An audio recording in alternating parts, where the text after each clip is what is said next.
Lieutenant Hiroshi Tanaka's fingers could barely grip the piece of twisted metal keeping him afloat in the vast Pacific. The sun had been his tormentor for 3 days, and the salt water had turned his lips into cracked leather. When he spotted the American destroyer cutting through the waves toward them, he closed his eyes and whispered a final prayer, certain these would be his last moments. But instead of the expected gunfire, he heard something that would haunt him for the rest of his life, an American voice shouting orders to save them. What happened next on that scorching afternoon in 1944 would challenge everything both sides believed about their enemy, proving that even in the darkest hours of war, humanity could still triumph over hatred. Before we carry on, please hit the subscribe button to make my day, and let me know where you are watching from in the comments. The morning of July 15, 1944, began like any other aboard the Japanese light cruiser Sendai. Lieutenant Hiroshi Tanaka stood on the bridge, his weathered hands gripping the rail as he watched the endless expanse of the Pacific stretch toward the horizon. At 28, he had already seen more battles than most sailors twice his age. His dark eyes, framed by premature lines carved by sun and salt spray, reflected the weight of command that had been thrust upon him when his captain fell during the previous engagement. The Sendai had been part of a convoy, attempting to reinforce Japanese positions in the Marshall Islands when American forces intercepted them 200 miles northeast of Majuro Atoll. What followed was a brutal 8-hour engagement that left the ocean littered with burning hulks and desperate men clinging to debris. Tanaka remembered the moment when the first American torpedo struck the Sendai's port side, the explosion throwing him against a bulkhead and filling his ears with the screams of twisted metal and dying men. Now, as he floated in the warm Pacific waters, alongside 7 other survivors, Tanaka's mind wandered to his wife Akiko and their young son Kenji, back in Hiroshima. He had promised Akiko he would return before the cherry blossoms bloomed again, but that promise seemed as distant as the Japanese mainland. The small piece of deck plating that kept him afloat had become his entire world, a 2-foot by 3-foot island of hope in an ocean of despair. Seaman First Class Koji Nakamura, barely 19 years old, floated 10 feet away on what appeared to be part of a life raft.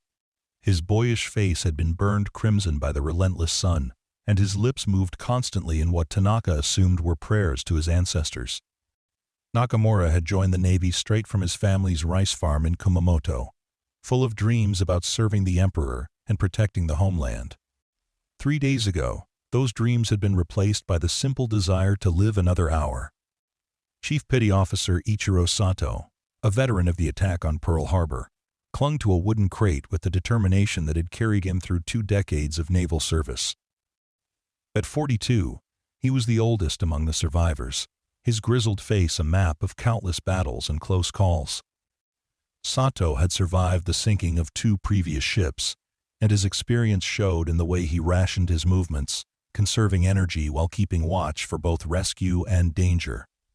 The other survivors included Petty Officer Masaki Yamamoto, who had lost his left arm when shrapnel from an exploding ammunition locker tore through the lower deck, Seaman Takeshi Honda, whose quiet demeanor masked a brilliant mind that had earned him a scholarship to Tokyo University before the war, Fireman Ryo Fujiwara, whose powerful swimmer's build had allowed him to assist several wounded sailors to safety during the initial moments after the sinking, and 2 young sailors, brothers Hiroto and Yuki Ishida, who had enlisted together and now faced the possibility of dying together in the vast Pacific.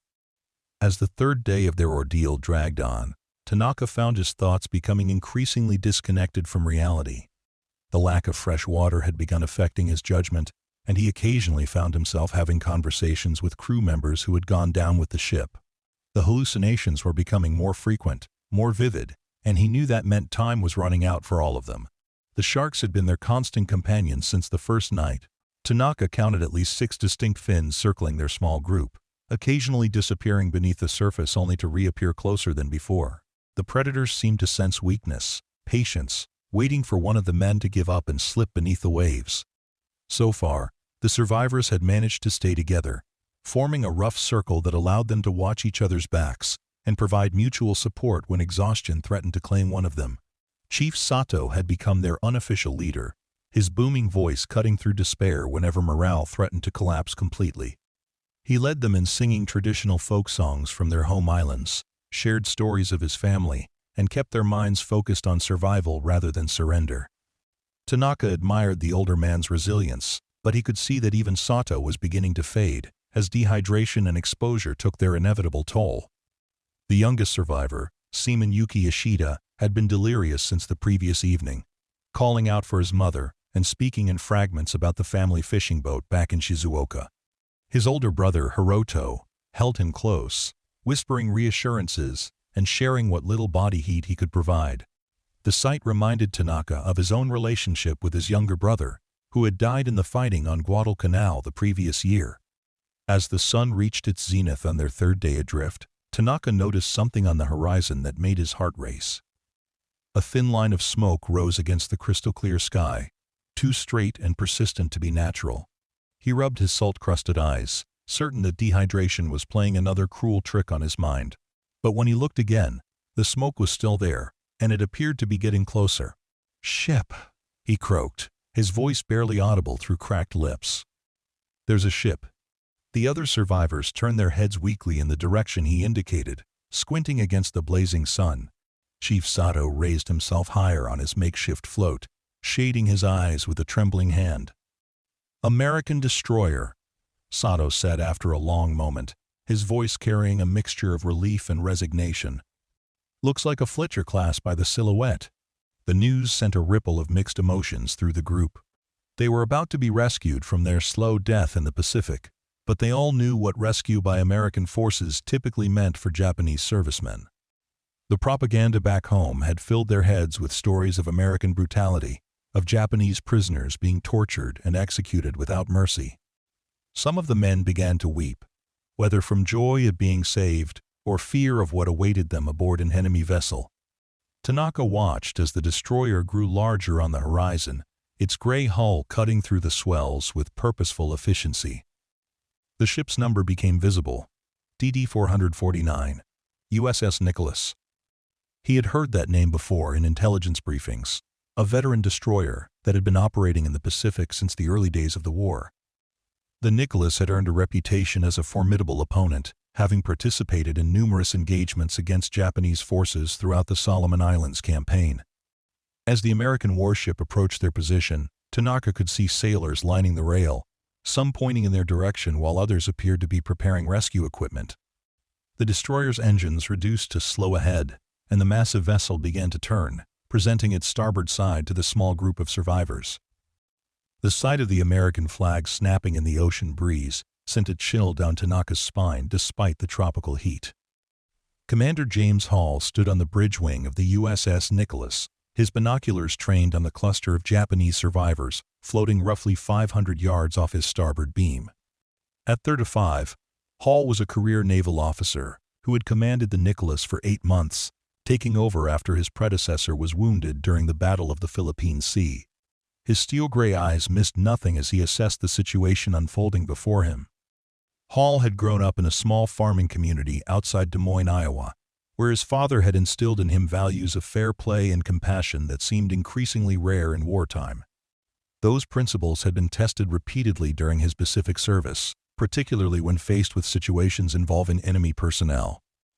The manual was clear about the treatment of prisoners, but the reality of war often created gray areas where judgment calls had to be made quickly and lived with forever. "XO, what's your assessment?" Hall asked his executive officer, Lieutenant Commander Robert Chen, a Chinese-American from San Francisco whose family had fled the Japanese occupation of Manchuria years earlier. Chen lowered his own binoculars and turned to his captain. 8 survivors, sir. They appear to be in pretty rough shape. Been in the water for several days by the look of them. No weapons visible, and they don't seem to be making any aggressive moves." Hall nodded, his mind racing through the implications of the decision he was about to make. His orders were clear: rescue any Allied personnel in distress and consider enemy survivors on a case-by-case basis. These men posed no immediate threat to his ship or crew, and leaving them to die in the Pacific would violate every principle his father had taught him about treating fellow human beings with dignity and respect. "Bosun's mate, prepare to bring these men aboard," Hall commanded, his voice carrying across the bridge. "I want rescue lines over the side and medical personnel standing by. These sailors are in American custody as of right now." The crew of the Nicholas sprang into action with the efficiency that came from months of combat operations and countless hours of training. Sailors ran along the deck, securing lines and lowering cargo nets over the starboard side. The ship's medical officer, Lieutenant Dr. Patricia Williams, one of the few female officers aboard any combat vessel in the Pacific Fleet, gathered her corpsmen and prepared for what appeared to be multiple cases of severe dehydration and exposure. Dr. Williams, a graduate of Johns Hopkins Medical School who had volunteered for naval service after her brother was killed at Pearl Harbor, had treated dozens of American survivors during her time aboard the Nicholas. This would be her first opportunity to provide medical care to enemy personnel, and she approached the task with the same professional dedication she brought to treating her own countrymen. As the destroyer maneuvered closer to the survivors, Hall could see the fear and confusion in their faces through his binoculars. These men expected to be shot in the water, or, at best, interrogated harshly before being sent to a prisoner of war camp. He had heard stories from other commanders about Japanese soldiers and sailors who chose death over capture. So convinced were they that Americans showed no mercy to prisoners. "Lower away the whaleboat," Hall ordered. "I want Petty Officer Jackson and his crew to bring these men alongside. And Jackson, I want them treated with respect. These sailors have been through hell, and they're under our protection now." Petty Officer First Class Marcus Jackson, a soft-spoken man from rural Alabama who had joined the Navy to see the world beyond his family's cotton farm, acknowledged the order and began selecting his boat crew. Jackson had rescued dozens of American airmen and sailors during his Pacific tour, and he approached each mission with a combination of professional skill and personal compassion that had earned him the respect of the entire BUD crew. Lieutenant Tanaka watched in stunned silence as the American whaleboat approached their position.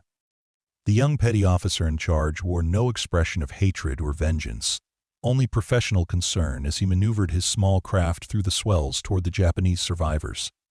When the boat came alongside, Jackson extended his hand toward Tanaka, speaking in broken Japanese he had picked up during previous encounters with enemy personnel. "Water, food, help," Jackson said, his pronunciation clumsy but his intent clear. He held up a canteen and gestured toward the destroyer. "Safe, no hurt." The words hit Tanaka like a physical blow. Throughout his naval career, he had been taught that Americans were brutal, merciless enemies who showed no compassion toward Japanese forces. Yet here was an American sailor offering assistance and reassurance in his own language. Tanaka looked around at his fellow survivors, seeing the same mixture of disbelief and desperate hope reflected in their faces.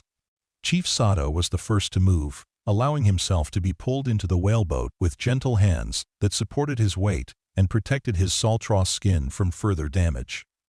The American sailors worked with quiet efficiency, lifting each Japanese survivor from the water and providing immediate first aid for their most urgent needs.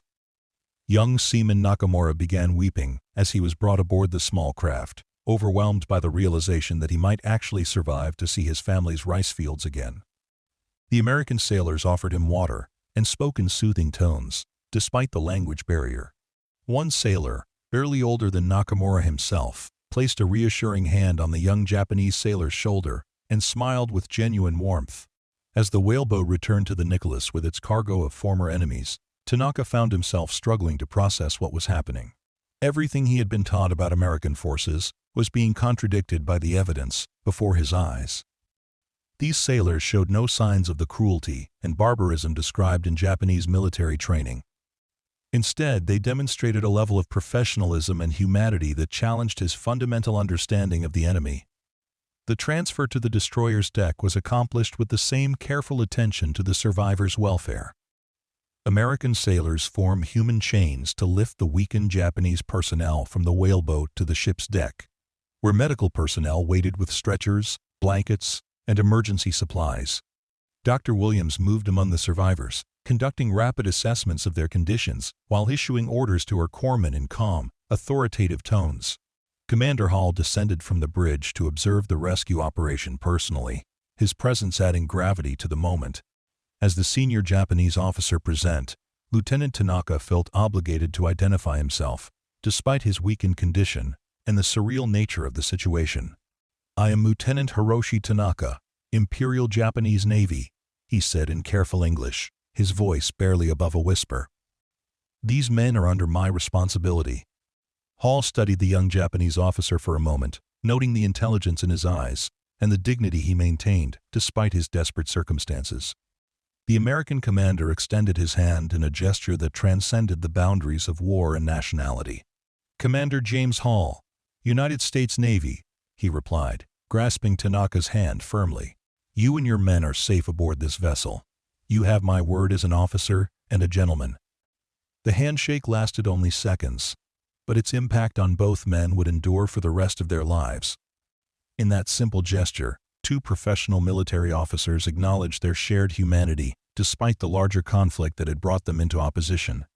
Hall saw reflected in Tanaka's eyes the same dedication to duty and concern for subordinates that drove his own actions as a naval commander. Dr. Williams interrupted the moment by approaching with her medical assessment. "Commander, these men are suffering from severe dehydration, exposure, and various minor injuries. The youngest appears to be in the early stages of heat stroke, and several others show signs of saltwater poisoning. With proper treatment, I expect them all to make full recoveries." Hall nodded, then turned back to Tanaka. "Lieutenant, my medical officer will provide whatever treatment your men require. We'll also provide food, fresh water, and clean clothing. I trust you understand that you're now prisoners of war under the protection of the WWII. United States Navy." Tanaka bowed slightly, a gesture of respect that surprised several of the American sailors watching the exchange. "I understand, Commander. I am grateful for your mercy toward my men. They are good sailors who have served their country with honor." As the Japanese survivors were led below decks to the ship's sickbay, word of their rescue spread throughout the Nicholas. The reaction among the American crew was mixed, ranging from professional acceptance to outright hostility. Many sailors had lost friends and shipmates to Japanese forces over the previous 2.5 years of war, and the idea of providing aid and comfort to enemy personnel didn't sit well with everyone. Seaman First Class Bobby Torres from East Los Angeles had watched his best friend die during a kamikaze attack off Okinawa just 3 months earlier. The sight of Japanese sailors being treated with dignity and medical care aboard his own ship triggered emotions he struggled to control.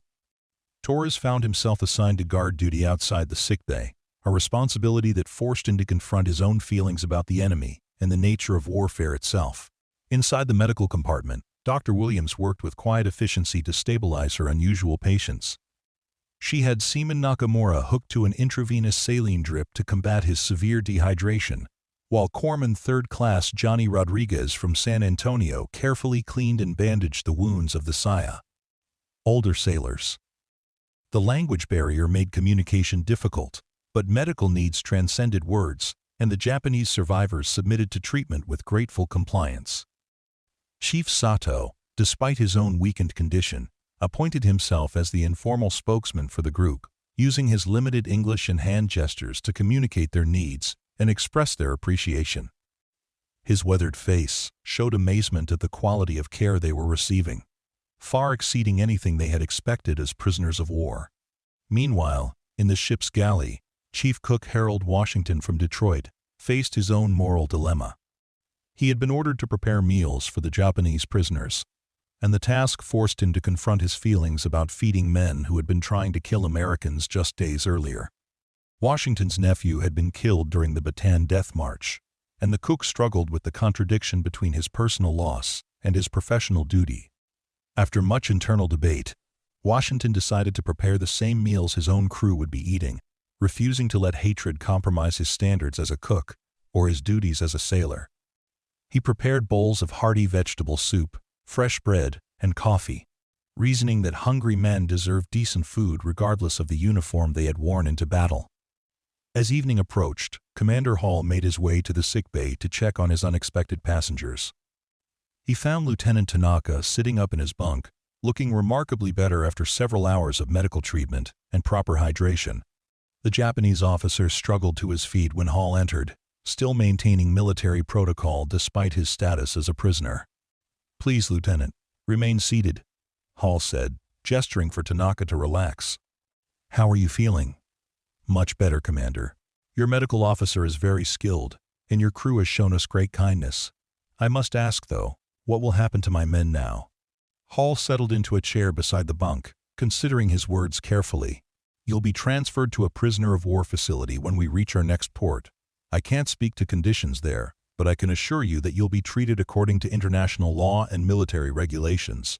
Tanaka nodded thoughtfully, then looked directly at the American commander. "May I ask you a personal question, Commander Hall?" "Of course." "Why did you choose to rescue us? Your orders surely don't require you to risk your ship and crew for enemy survivors. Most of my countrymen would have expected you to leave us in the water." Hall was quiet for a long moment, considering the complexity of the question and the honest answer it deserved. "Lieutenant, I've been fighting this war for over 2 years now. I've seen good men die on both sides, and I've learned that hatred is a luxury I can't afford if I want to maintain my humanity. Those men in the water weren't our enemies in that moment. They were sailors in distress who needed help. That's reason enough for me." The conversation was interrupted by the arrival of Seaman Torres with the evening meal for the prisoners. The young sailor's face showed the internal conflict he was experiencing as he set down trays of food and fresh water.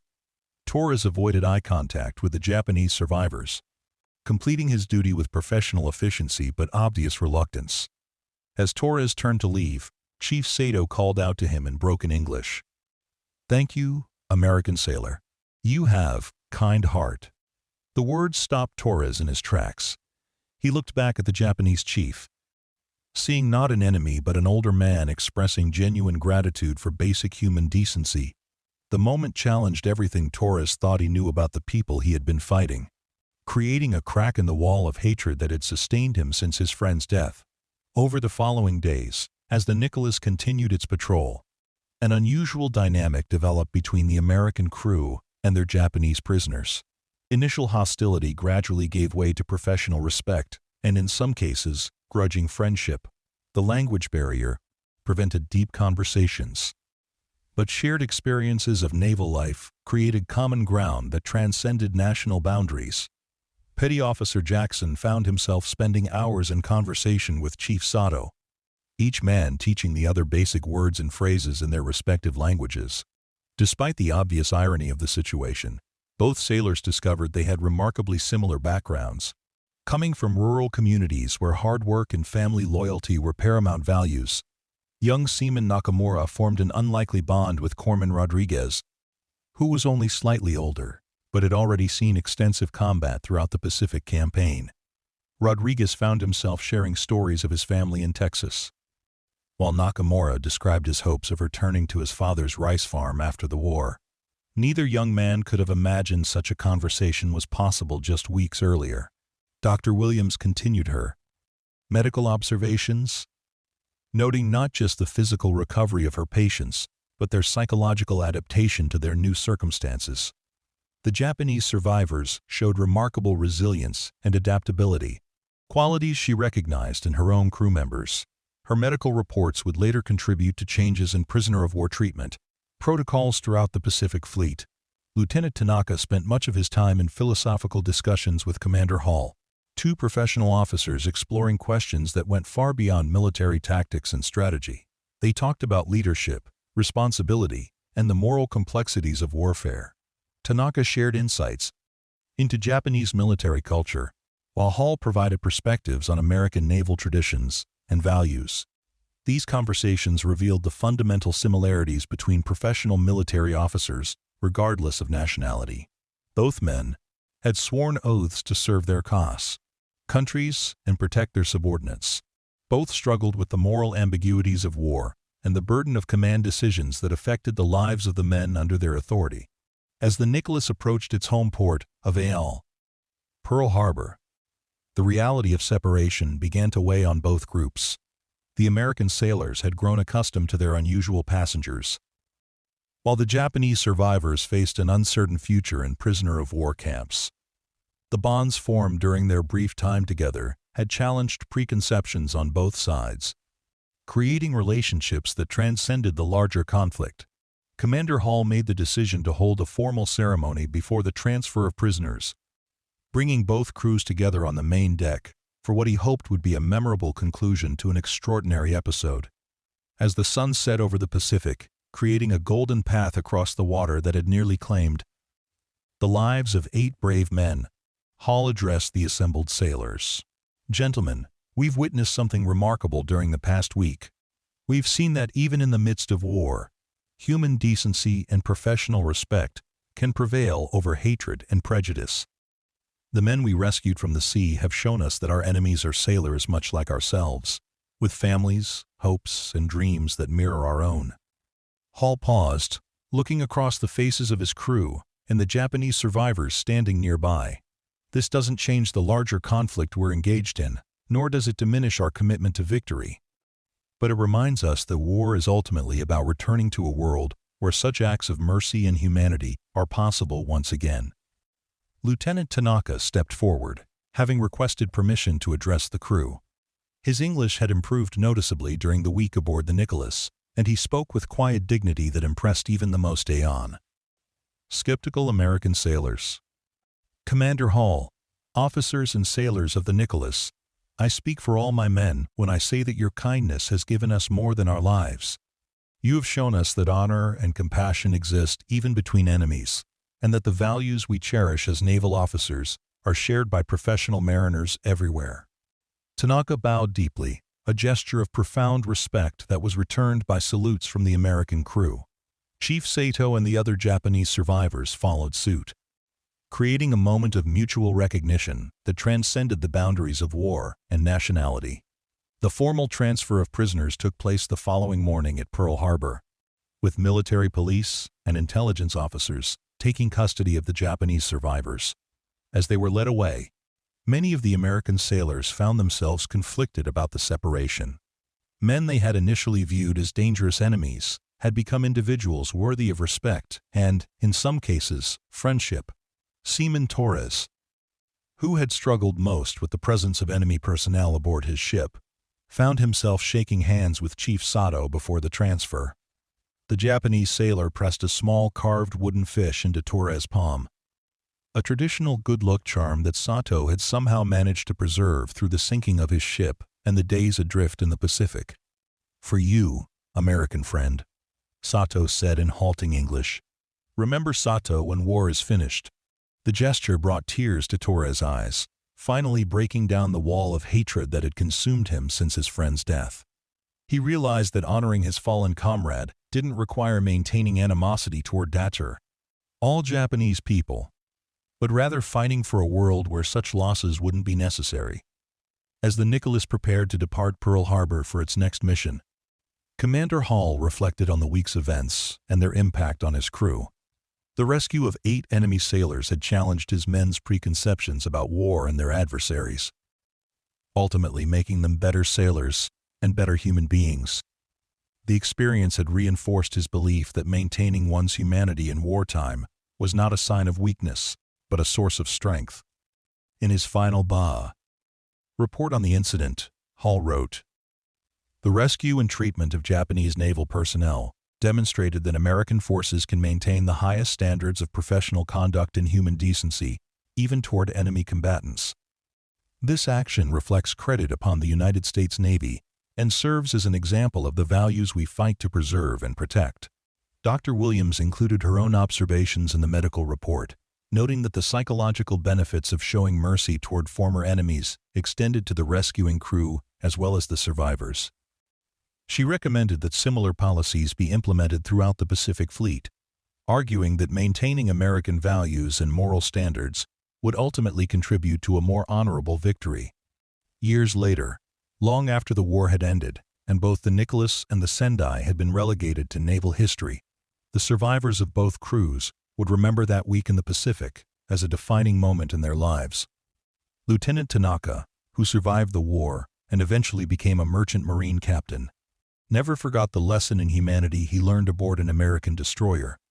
Commander Hall continued his naval career, eventually retiring as a rear admiral with a distinguished record of service in both World War II and Korea. He often spoke at Naval Academy gatherings about the importance of maintaining professional standards and human dignity even in the most challenging circumstances of war. The 8 Japanese survivors were eventually repatriated to Japan after the war's end, where they faced the difficult task of rebuilding their lives in a defeated nation. However, their experiences aboard the Nicholas had given them a different perspective on their former enemies and the possibility of reconciliation between former adversaries. Chief Sato returned to his family's fishing village, where he spent his remaining years sharing stories of American sailors who chose mercy over vengeance. His tales helped bridge the gap between former enemies and contributed to the eventual friendship between Japan and the United States. Seaman Nakamura completed his education after the war and became a teacher, dedicating his life to educating young people about the importance of understanding and respecting other cultures. He kept the memory of his American rescuers alive through his students, ensuring that future generations would understand that even enemies could show compassion and humanity. The wooden fish that Chief Sato gave to Seaman Torres remained in the American sailor's possession for the rest of his life, a tangible reminder of an extraordinary week when the boundaries of war temporarily dissolved in cry. The face of human decency. Torres eventually became a high school guidance counselor in Los Angeles, where he used his wartime experiences to help students understand the complexity of conflict and the importance of seeing the humanity in all people. The story of the rescue became legend within both navies, passed down through generations of sailors as an example of professional honor and human compassion. It served as proof that even in the darkest hours of war, men could choose to act with dignity and mercy rather than hatred and revenge. In the broader context of World War II in the Pacific, the rescue of 8 Japanese sailors by the crew of the USS Nicholas was a minor incident that barely registered in official histories. However, for the individuals involved, it represented something far more significant, evidence that the values they fought to defend could survive even the brutal realities of modern warfare. The Pacific Ocean, which had been a graveyard for so many ships and sailors during the war, became on that day in July 1944 a birthplace for understanding between former enemies. The same waters that had nearly claimed 8 lives instead became the setting for a demonstration of the finest qualities of the human spirit, proving that compassion and professional honor could triumph over prejudice and hatred. As the war drew to its close in the following year, stories like the rescue aboard the Nicholas would become increasingly important in laying the foundation for post-war reconciliation between Japan and the United States. The bonds formed between individual sailors on both sides provided evidence that former enemies could become allies and eventually friends. The legacy of that rescue continues to this day, serving as an inspiration for military personnel around the world who face similar moral choices in the heat of conflict. It reminds us that in the midst of humanity's darkest impulses, there remains the capacity for mercy, understanding, and hope for a better future, where such acts of compassion are not exceptional but expected.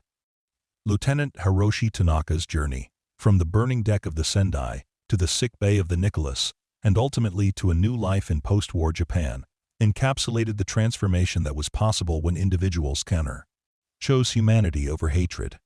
His story, and that of his fellow survivors, proved that even in war's most desperate moments, the better angels of human nature could prevail. The USS Nicholas continued its distinguished service throughout the remainder of the war, participating in major campaigns across the Pacific. However, among her crew, the week spent carrying former enemies would always be remembered as one of their finest hours, a time when they demonstrated that American values could survive the test of war and emerge stronger than ever. The immediate aftermath of the prisoner transfer at Pearl Harbor rippled through both the American and Japanese naval communities in ways that none of the participants could have anticipated. Word of the rescue spread quickly through the Pacific Fleet, carried by sailors who rotated between ships and by officers who shared experiences during briefings and social gatherings. The story took on different interpretations depending on the audience, but the core facts remained consistent. An American destroyer crew had risked their own safety to save enemy sailors and had treated them with unprecedented dignity and respect. Admiral Chester Nimitz, Commander-in-Chief of the Pacific Fleet, took personal interest in the incident when it reached his attention through routine intelligence reports. The admiral, known for his strategic brilliance and humanitarian instincts, recognized the potential value of the Nicholas crew's actions in shaping post-war relations with Japan. He ordered a comprehensive debriefing of all participants and recommended Commander Hall for commendation, citing his leadership in maintaining American military values under challenging circumstances. The debriefing sessions revealed fascinating insights into the psychological dynamics of the rescue. Intelligence officers were particularly interested in the information gathered through informal conversations between the American crew and their Japanese prisoners. Lieutenant Tanaka had provided valuable intelligence about Japanese naval operations, not through formal interrogation, but through the natural exchanges that occurred between professional military officers discussing their craft. More significantly, the intelligence reports noted marked changes in the attitudes of American sailors who had participated in the rescue. Pre-incident surveys had shown typical levels of anti-Japanese sentiment among the crew, consistent with fleet-wide patterns. Post-incident interviews revealed measurable decreases in racial animosity and increased understanding of Japanese military culture and motivations. The psychological evaluation team concluded that direct, positive contact between enemies under controlled circumstances could serve as an effective tool for reducing wartime hatred and preparing for eventual peace negotiations. Meanwhile, in the prisoner of war compound on Oahu where the Japanese survivors were held, their accounts of their treatment aboard the Nicholas created considerable discussion among the other prisoners. The camp, which housed several hundred Japanese military personnel captured throughout the Pacific campaign, had developed its own internal hierarchy and communication networks. Stories of American brutality were common currency among the prisoners, reinforcing their preconceptions about enemy treatment of captured personnel. The arrival of Tanaka and his men disrupted these established narratives. Their detailed accounts of medical treatment, adequate food, and respectful interaction with American sailors challenged the prevailing wisdom about American intentions toward Japanese prisoners. Camp Commandant Colonel William Fraser, a career infantry officer from Montana, noted marked improvements in prisoner cooperation and morale following the arrival of the Nicholas survivors. Chief Sato, despite his relatively junior rank, emerged as an influential voice within the camp. His natural leadership abilities and compelling personal testimony about American treatment began to shift attitudes among the prisoner population. Sato organized discussion groups where survivors shared their experiences and explored questions about honor, duty, and the nature of their enemy that had been largely suppressed under the previous camp dynamic. The youngest survivor, Seaman Nakamura, struggled initially with the psychological adjustment to captivity. The transition from near-death in the Pacific to safety aboard the Nicholas, and then to the uncertainty of prisoner status, proved emotionally overwhelming. Camp medical personnel, led by Navy psychiatrist Lieutenant Commander David Kellerman, worked closely with Nakamura to help him process his experiences and develop coping mechanisms for his confinement. Dr. Kellerman, a Harvard-trained specialist in combat stress disorders, found Nakamura's case particularly interesting from a clinical perspective. The young sailor exhibited symptoms consistent with survivor guilt, complicated by his positive feelings toward his American rescuers. Traditional military psychology suggested that prisoner of war adaptation was easier when prisoners maintained clear emotional boundaries between themselves and their captors.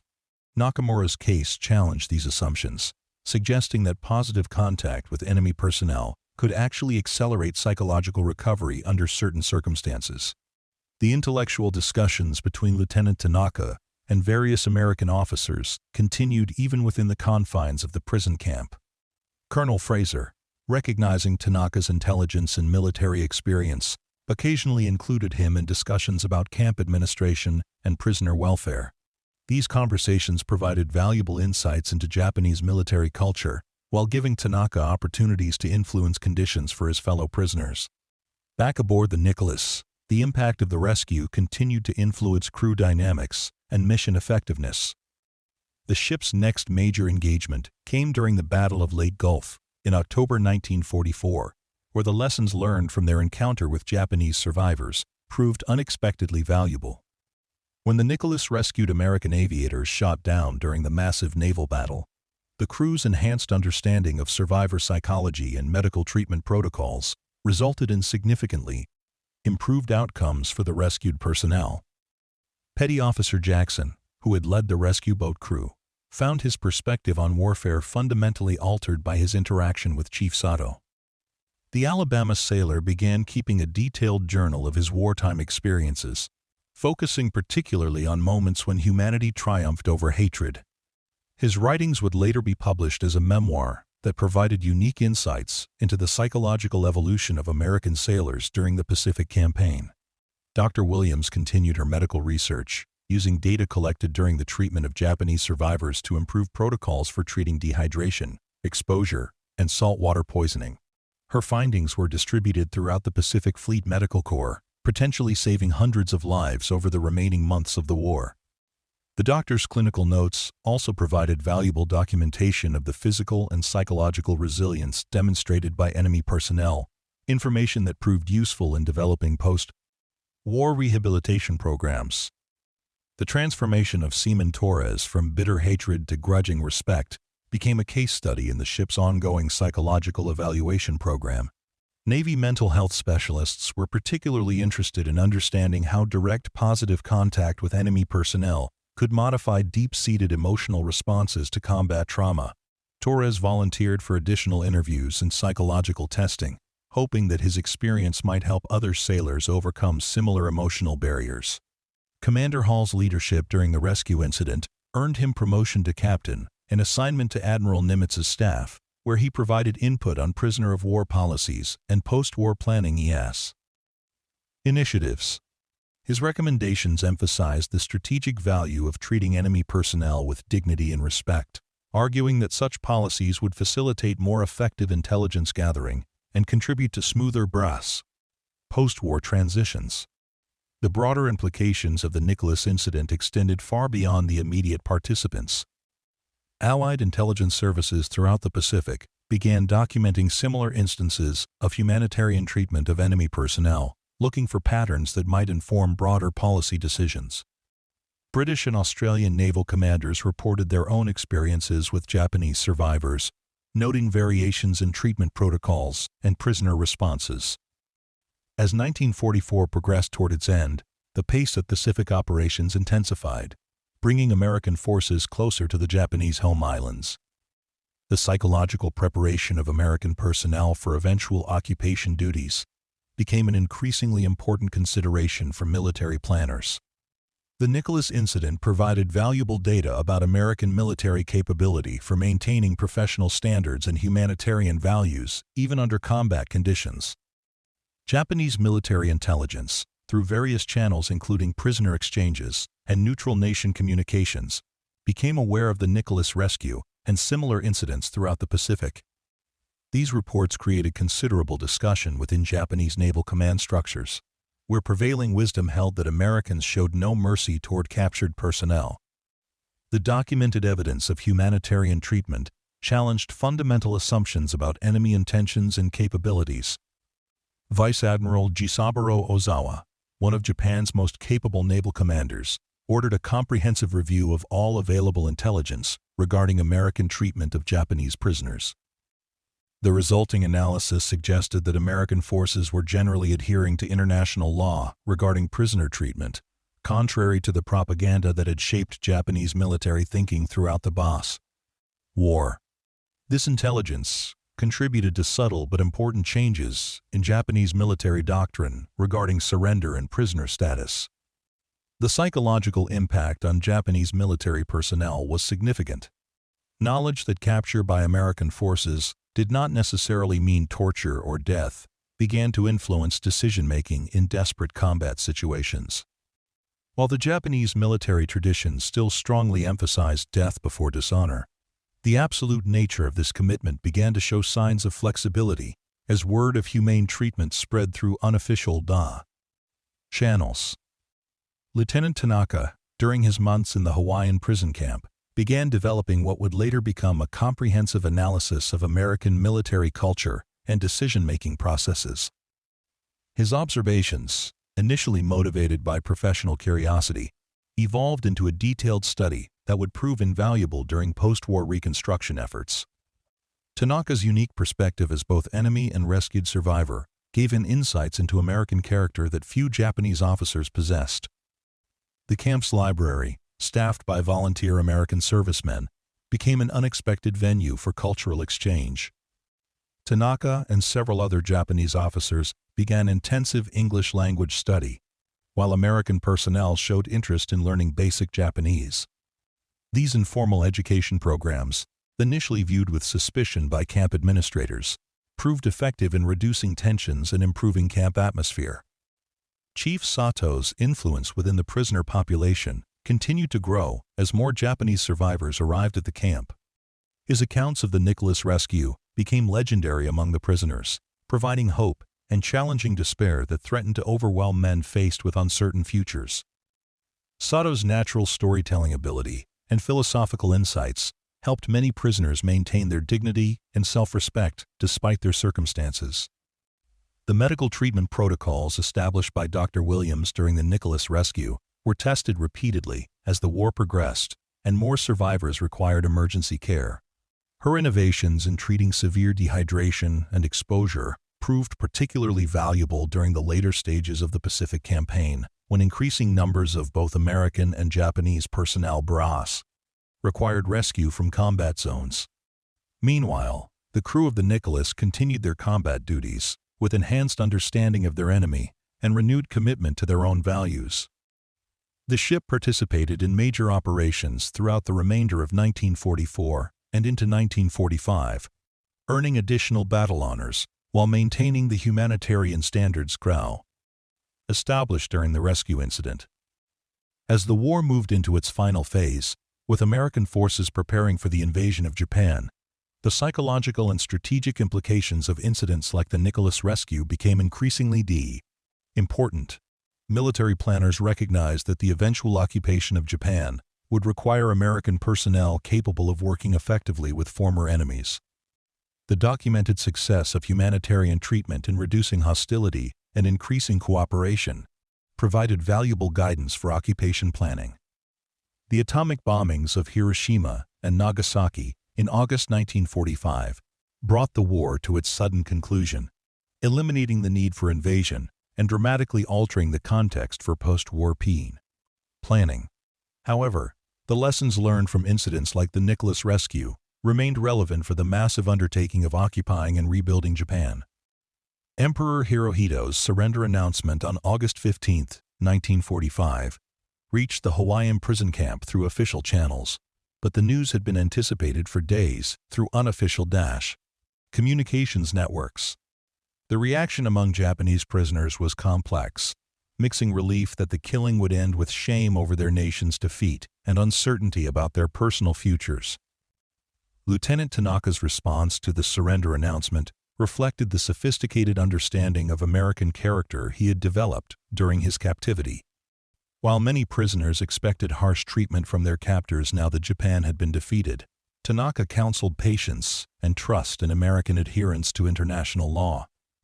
His confidence proved justified as camp conditions actually improved following the surrender, with increased privileges and accelerated repatriation planning. The repatriation process, which began in late 1945 and continued through 1946, provided final opportunities for reflection on the war's impact and lessons learned. As Japanese prisoners prepared to return home, many sought opportunities to express gratitude to American personnel who had treated them with dignity and respect during their captivity. Chief Sato, in particular, requested permission to meet with Colonel Fraser before his departure. The prison camp commander, who had developed considerable respect for the Japanese sailors' leadership and character, granted the request. Their final conversation, conducted through interpreters but enhanced by mutual respect, focused on hopes for peaceful relations between their countries and the role that individual relationships could play in healing the wounds of war. Seaman Nakamura's return to Japan proved particularly challenging, as his family's rice farm near Hiroshima had been destroyed in the atomic bombing. The young sailor, whose survival had seemed miraculous when he was pulled from the Pacific, now faced the task of rebuilding his life in a devastated homeland. However, his experiences with American personnel had given him language skills and cultural understanding that proved valuable in working with occupation forces.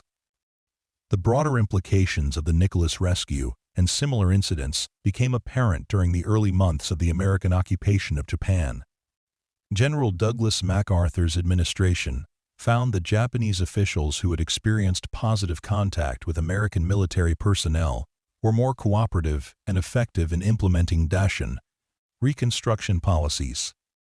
The documented success of humanitarian treatment during wartime provided a foundation for the surprisingly successful partnership that developed between former enemies. Commander Hall, now Captain Hall, found himself assigned to MacArthur's staff in Tokyo, where his expertise in Japanese military culture and his experience with prisoner-of-war issues proved invaluable. His recommendations influenced policies regarding the treatment of former Japanese military personnel and the integration of Japanese officials into occupation administration. The reunion between Captain Hall and Lieutenant Tanaka, now a civilian working with American occupation authorities, occurred in Tokyo in early 1946. Both men had been transformed by their wartime experiences, and their meeting provided an opportunity to reflect on the journey from enemies to collaborators in rebuilding Japan. Their conversation, conducted in English that Tanaka had perfected during his captivity, covered topics ranging from naval tactics to philosophical questions about war, peace, and human nature. Both officers agreed that their brief encounter in the Pacific had fundamentally altered their understanding of their former enemy and their own responsibilities as military professionals. Dr. Williams, now serving with the Occupation Medical Corps, continued her research into the psychological effects of combat and captivity. Her work with former prisoners of war, both American and Japanese, contributed to developing treatment protocols for what would later be recognized as post-traumatic stress disorder. The doctor's wartime experience treating Japanese survivors had given her unique insights into the universal nature of combat trauma and the importance of maintaining humanity in medical practice. Petty Officer Jackson, who had returned to Alabama after the war, found himself struggling with the transition to civilian life.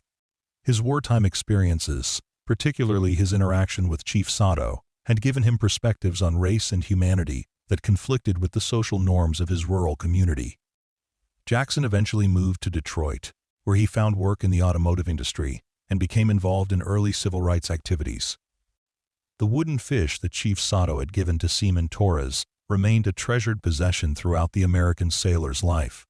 Torres, who settled in Los Angeles after the war, displayed the carving prominently in his home and often shared its story with visitors.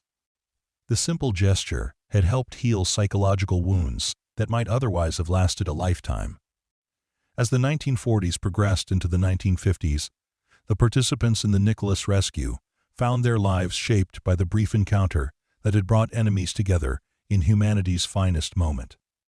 The story, which had begun as a simple rescue operation, evolved into a symbol of the possibility for understanding and reconciliation between former adversaries.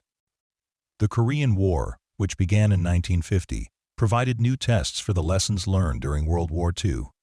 American military personnel who had served in the Pacific brought enhanced understanding of Asian military culture and the importance of maintaining humanitarian standards even under combat conditions. The documented success of prisoner-of-war policies developed during the Pacific Campaign influenced treatment protocols during the Korean conflict. Chief Sato's post-war career as a fishing boat captain provided opportunities to interact with American servicemen stationed in Japan, and he became an informal ambassador for Japanese-American friendship. His accounts of his rescue by the Nicholas crew became part of local folklore in his coastal village, contributing to positive attitudes toward the American military presence in Japan. Lieutenant Tanaka's work with the occupation authorities led to a career in international relations, eventually serving as a cultural attaché in the Japanese embassy in Washington. His unique perspective as both former enemy and rescued survivor made him particularly effective in building bridges between American and Japanese institutions. The scientific and medical knowledge gained through incidents like the Nicholas rescue contributed to advances in survival medicine and rescue techniques that benefited both military and civilian populations. Dr. Williams's research into dehydration and exposure treatment became standard curriculum in medical schools, potentially saving thousands of lives over subsequent decades.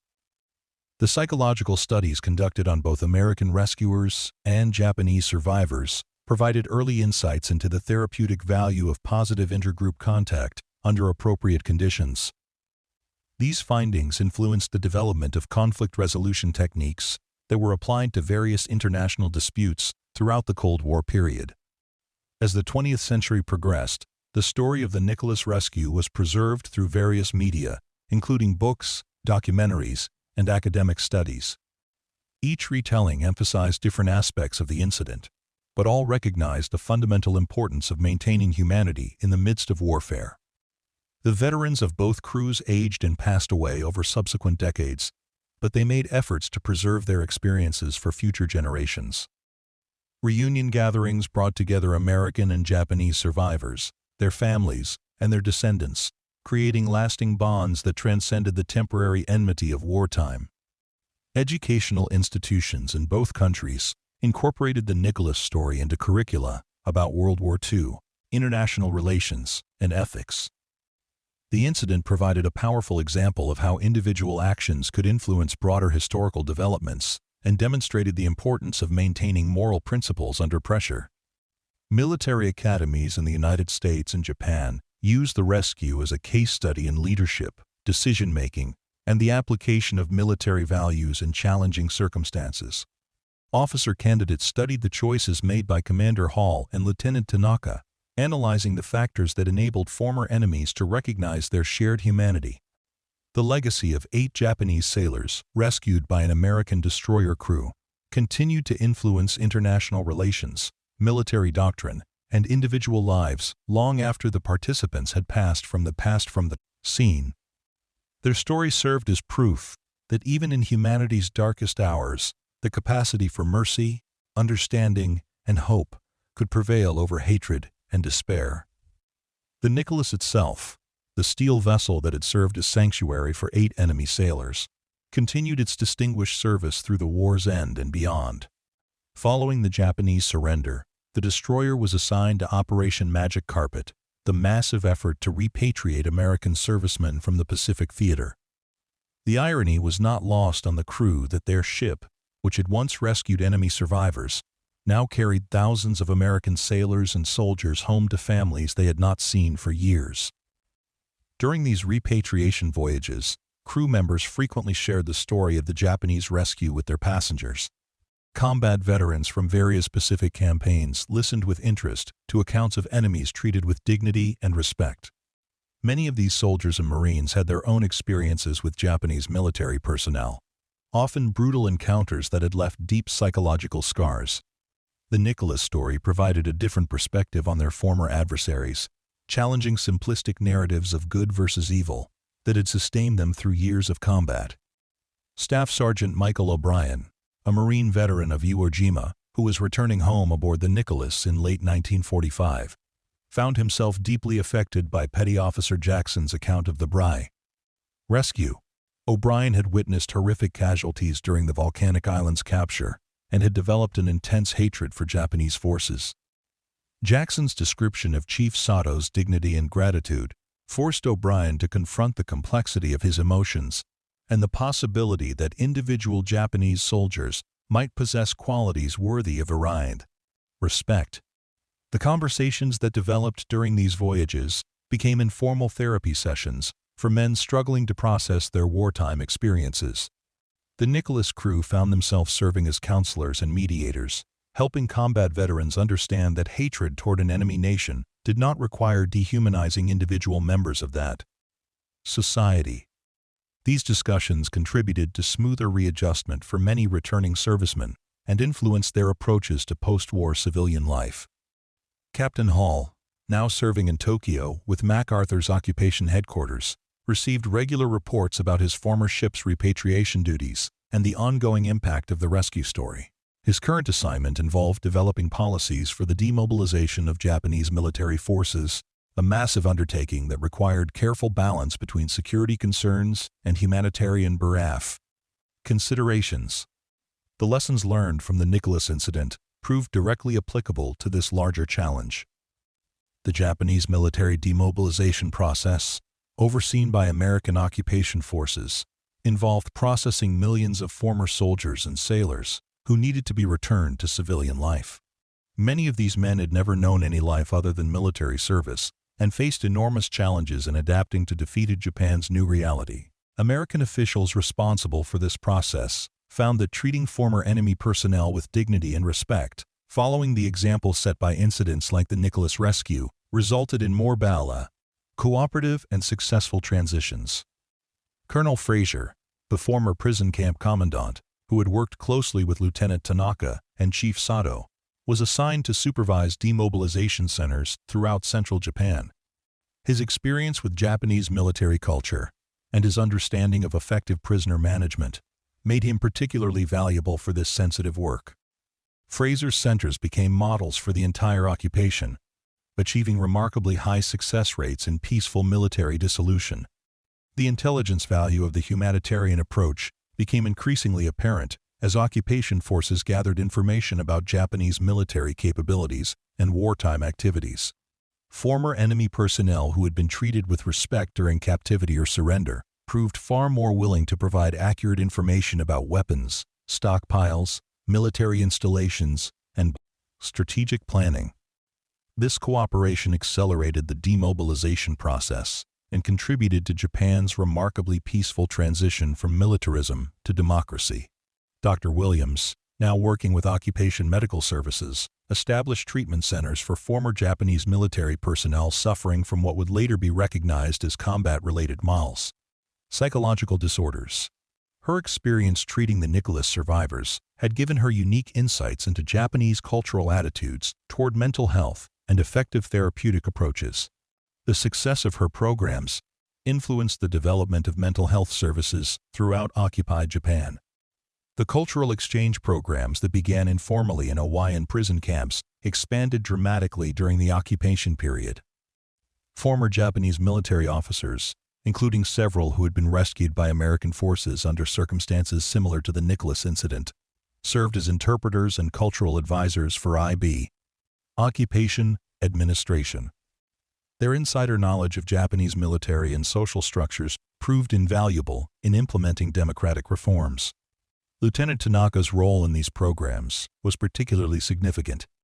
His combination of military experience, language skills, and positive relationships with American personnel made him an ideal bridge between occupying forces and Japanese society. Tanaka worked closely with American educators to develop curricula for Japanese schools that emphasized democratic values while respecting traditional Japanese culture. The educational reforms implemented during the occupation drew heavily on lessons learned from wartime encounters between Americans and Japanese. The documented success of positive intergroup contact in reducing prejudice and building mutual understanding influenced policies regarding historical education and international relations. Training. Japanese students learned about American values and democratic principles, while American personnel gained appreciation for Japanese culture and traditions. Seaman Nakamura, whose family had lost everything in the Hiroshima bombing, found new purpose working with American relief organizations distributing aid to atomic bomb survivors. His experience with American personnel aboard the Nicholas had given him language skills and cultural understanding that made him effective in coordinating relief efforts. Nakamura's work helped ensure that aid reached the most vulnerable populations while building trust between American organizations and Japanese communities. The medical research initiated by Dr. Williams during the Nicholas rescue continued throughout the occupation period and beyond. Her studies of survival physiology and rescue medicine contributed to advances that benefited both military and civilian populations. The protocols developed for treating severe dehydration and exposure became standard practice in emergency medicine, potentially saving thousands of lives over subsequent decades. The psychological research begun with the Nicholas cruise expanded into comprehensive studies of intergroup contact and conflict resolution. American and Japanese researchers collaborated to understand how positive encounters between former enemies could facilitate reconciliation and prevent future conflicts. These studies influenced international relations theory and provided practical guidance for post-conflict reconstruction in other regions. Chief Sato's post-war fishing career brought him into regular contact with American servicemen stationed at various Japanese bases. His natural storytelling ability and genuine warmth made him a popular figure among American personnel, many of whom sought him out to hear first-hand accounts of the Nicholas rescue. Sato's informal diplomacy contributed to positive relationships between American military personnel and Japanese civilians in his coastal region. The wooden fish carving that Sato had given to Seaman Torres became a symbol of reconciliation that extended far beyond the original gesture. Torres displayed the carving in his Los Angeles home, where it sparked countless conversations with visitors about the war, forgiveness, and the possibility of friendship between former enemies. The story inspired similar gestures of reconciliation and contributed to broader acceptance of Japanese Americans in post-war American society. As the Cold War developed during the late 1940s and early 1950s, the alliance between the United States and Japan became strategically crucial. The foundation of trust and mutual respect built through incidents like the Nicholas rescue proved invaluable in transforming former enemies into close allies. Japanese officials who had experienced American humanitarian treatment during the war became strong advocates for the new alliance. The Korean War, which began in 1950, provided the first major test of the Japanese-American alliance. American forces operating from Japanese bases found local populations generally supportive and cooperative, a dramatic contrast to the hostile reception that might have been expected just 5 years. After the war's end, the positive relationships built through individual encounters during and after World War II contributed significantly to this remarkably successful partnership. Veterans of the Nicholas rescue, both American and Japanese, found themselves drawn into Korean War service in various capacities. Captain Hall, now a Rear Admiral, served as a liaison with Japanese authorities supporting American operations in Korea. His understanding of Japanese culture and his established relationships with former enemy officers proved crucial in coordinating logistical support for the Korean campaign.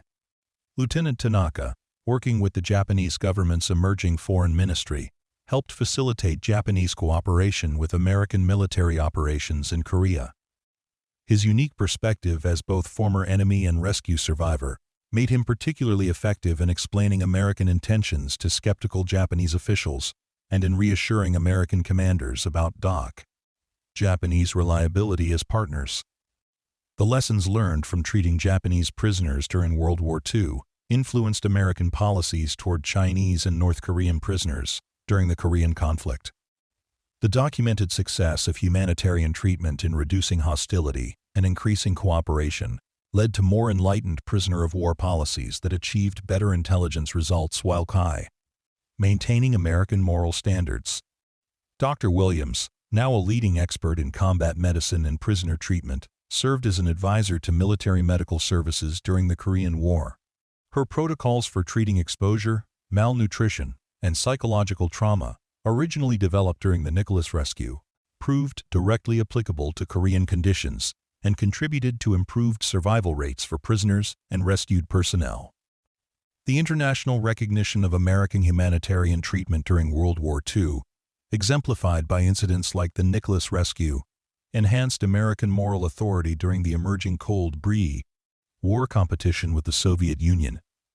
Stories of American sailors rescuing enemy survivors contrasted favorably with documented Soviet brutality toward prisoners and civilians, contributing to American soft power advantages in the ideological struggle.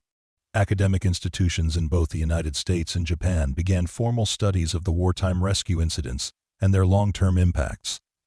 Historians, political scientists, and psychologists collaborated to understand how individual acts of mercy during warfare could influence broader historical developments.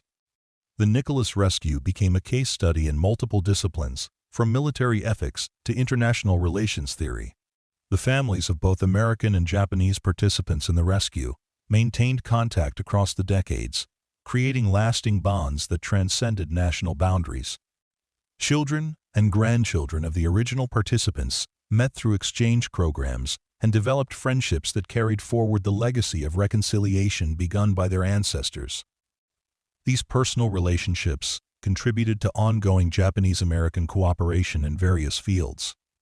Religious communities in both countries embraced the Nicholas story as an example of universal human values that transcended cultural and religious differences. Christian churches in America and Buddhist temples in Japan used the rescue as a teaching tool for discussing forgiveness, compassion, and the brotherhood of all humanity. The story became part of interfaith dialogue efforts aimed at promoting international understanding. The business relationships that developed between Japan and the United States during the post-war economic boom drew inspiration from the trust established through wartime encounters like the Nicholas rescue.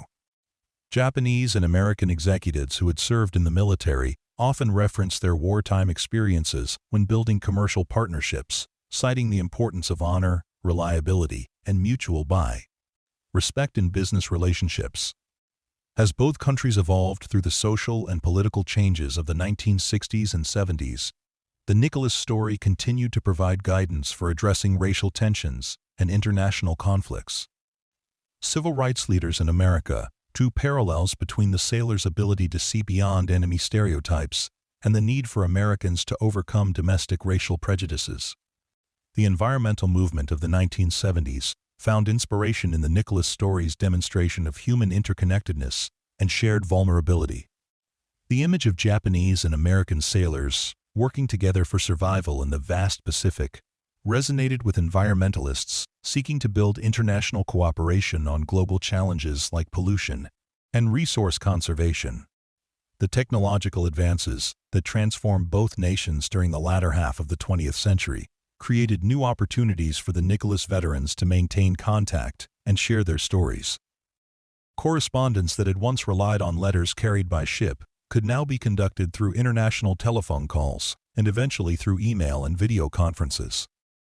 Documentary filmmakers and television producers discovered the rich narrative potential of the Nicholas rescue, creating multiple productions that brought the story to new audiences. Each adaptation emphasized different aspects of the incident, from the technical details of the rescue operation to the psychological transformation of the participants, but all reinforced the fundamental message about humanity's capacity for compassion, even under extreme circumstances. The naval traditions of both countries incorporated the Nicholas rescue into their official histories and training curricula. Naval Academy cadets in both nations studied the incident as an example of professional excellence and moral leadership under pressure. The story became part of the institutional memory that shaped new generations of naval officers. Museums and memorials dedicated to Pacific War history featured exhibits about the Nicholas rescue and similar incidents, helping visitors understand the complexity of wartime relationships and the possibility for reconciliation between former enemies. Veterans organizations from both countries collaborated in creating these displays, working together to ensure accurate and balanced presentations of historical events. The diplomatic protocols that governed Japanese-American relations throughout the Cold War period reflected the trust and mutual respect established through wartime encounters like the Nicholas rescue. Ambassador appointments and treaty negotiations benefited from the foundation of personal relationships and cultural understanding built by individual acts of humanity during the war. As the original participants in the Nicholas rescue aged and began passing away in the 1980s and 90s, efforts intensified to preserve their stories for future generations. Oral history projects recorded detailed interviews with survivors from both sides, capturing not only the facts of the rescue, but also the personal transformations that resulted from the encounter. The legacy of the Nicholas rescue continued to influence international relations, as both Japan and the United States faced new global challenges in the 21st century. The principles of humanitarian treatment, cultural respect, and individual dignity that had guided the rescue operation remained relevant for addressing contemporary conflicts and building international partnerships. In the end, the rescue of 8 Japanese sailors by an American destroyer crew became more than just another wartime incident. It became a testament to the enduring power of human decency and professional honor, proof that even enemies could recognize their shared humanity and choose mercy over vengeance. The story serves as a reminder that in every conflict, individuals have the power to rise above hatred and prejudice. creating possibilities for understanding and reconciliation that can heal the wounds of war and build bridges toward a more peaceful future. The ripples from that single act of compassion in the Pacific continued to spread across decades, touching countless lives and shaping the course of history in ways that the original participants could never have imagined.